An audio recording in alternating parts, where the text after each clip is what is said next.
সাম্প্রতিক সময়টা বেশ খরায় কাটছে ভারত সরকারের। সুনির্দিষ্ট করে বললে নরেন্দ্র মোদী প্রশাসনের। ট্রাম্পের শুল্ক ধাক্কা, বাংলাদেশের সাথে শীতল সম্পর্ক, প্রতিবেশী অন্যান্য দেশের সাথে শীতলতা বেড়ে যাওয়া, পাকিস্তানের সাথে সীমান্ত সংঘর্ষের পর থেকে কিছুটা কোণঠাসা হয়ে যাওয়া, সব মিলে ভালো নেই মোদী প্রশাসন।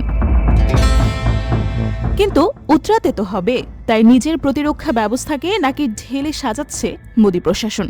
ভারতীয় সংবাদ মাধ্যম ইন্ডিয়া.com বলছে, দিল্লি চাইছে শুধু নিজে ব্যবহারের জন্য অস্ত্র উৎপাদনে সীমাবদ্ধ না থেকে অন্যান্য দেশের জন্য অস্ত্র তৈরি করবে, অর্থাৎ অস্ত্র ব্যবসায় নামতে চায়। এতে করে নাকি নিজের প্রতিরক্ষার সক্ষমতা বাড়বে বলেই ধারণা করছে মোদী সরকার। সম্প্রতি বেঙ্গালুরুতে অবস্থিত ভারতের প্রতিরক্ষা গবেষণা ও উন্নয়ন সংস্থা DRDO পরিদর্শন করে সংশ্লিষ্টদের প্রয়োজনীয় দিক নির্দেশনা দিয়ে এসেছেন মোদীর মুখ্য সচিব ডক্টর PK মিশ্র। DRDO মূলত রাডার ও ইলেকট্রনিক যুদ্ধের প্রযুক্তি নিয়েই গবেষণা করে। ইন্ডিয়া.com বলছে, ভারত প্রতিরক্ষা ব্যবস্থায় স্বয়ংভূ হতে চাইছে। এর মধ্যে আমদানি তালিকা থেকে 400-র বেশি অস্ত্র ও প্রতিরক্ষা সরঞ্জাম বাদ দিয়েছে মোদী সরকার, অর্থাৎ এগুলো এখন থেকে নিজে উৎপাদন করবে ভারত। পাশাপাশি প্রতিরক্ষার কিছু প্রকল্পে মনোযোগ বাড়াতে চাইছে ভারত, যেমন ব্রহ্মস 2 আক্রমণ ক্ষেপণাস্ত্র। এটির পাল্লা 1500 কিলোমিটার, এটির গতিবেগ মাক 8, অর্থাৎ ঘন্টায় 9878 কিলোমিটার বেগে এটি ছুটতে পারে। জল, স্থল, অন্তরিক্ষ সবখান থেকে এটি ছোড়া সম্ভব।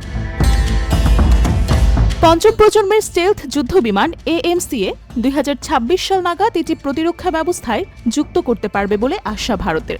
বহুস্তরীয় আকাশ প্রতিরক্ষা ব্যবস্থা, কুয়াশা, 400 কিলোমিটার পরিধির ভেতর ব্যালিস্টিক ক্ষেপণাস্ত্র, ক্রুজ ক্ষেপণাস্ত্র, ফাইটার জেট, ড্রোন ভূপাতিত করার সক্ষমতা সম্পন্ন এটি। কাঁধ থেকে ছোড়ার ক্ষেপণাস্ত্র VS হোরার্স, এটির পাল্লা 6 কিলোমিটার। এটি অ্যাডভান্স ইনফ্রারেড সিকার প্রযুক্তি সংবলিত। শত্রুর আকাশ প্রতিরক্ষা ব্যবস্থা, রাডার ও যোগাযোগ নেটওয়ার্ক ধ্বংস করার ক্ষেপণাস্ত্র রুদ্রম 2 এবং রুদ্রম 3, ছুটে আসা ড্রোন, ছোট ক্ষেপণাস্ত্র ও মর্টার নিষ্ক্রিয় করার লেজার ভিত্তিক প্রতিরক্ষা ব্যবস্থা ক্রস। গত 9 জুলাই ভারতের chief of defence staff general Anil Chauhan বলেছেন, বাংলাদেশ, চীন ও পাকিস্তান নিজেদের স্বার্থে একে অপরের দিকে ঝুঁকছে। তাদের এই ঘনিষ্ঠতা ভারতের নিরাপত্তা ও স্থিতিশীলতার উপর মারাত্মক প্রভাব ফেলতে পারে। জেনারেল চৌহান বলেন, অর্থনৈতিক সংকটের কারণে ঋণ কূটনীতির মাধ্যমে ভারত মহাসাগর অঞ্চলে বাইরের শক্তিগুলো প্রভাব বিস্তারের সুযোগ পাচ্ছে। এটি ভারতের জন্য একটি দুর্বলতা। চৌহান আরও বলেন, বৈশ্বিক ও স্থানীয় দক্ষতার সমন্বয়ের মাধ্যমে একটি শক্তিশালী ও স্বনির্ভর প্রতিরক্ষা ব্যবস্থা তৈরি গড়ে তুলতে হবে, যা প্রযুক্তি ও অর্থনৈতিক প্রবৃদ্ধির সঙ্গে জাতীয় নিরাপত্তাকেও শক্তিশালী করবে।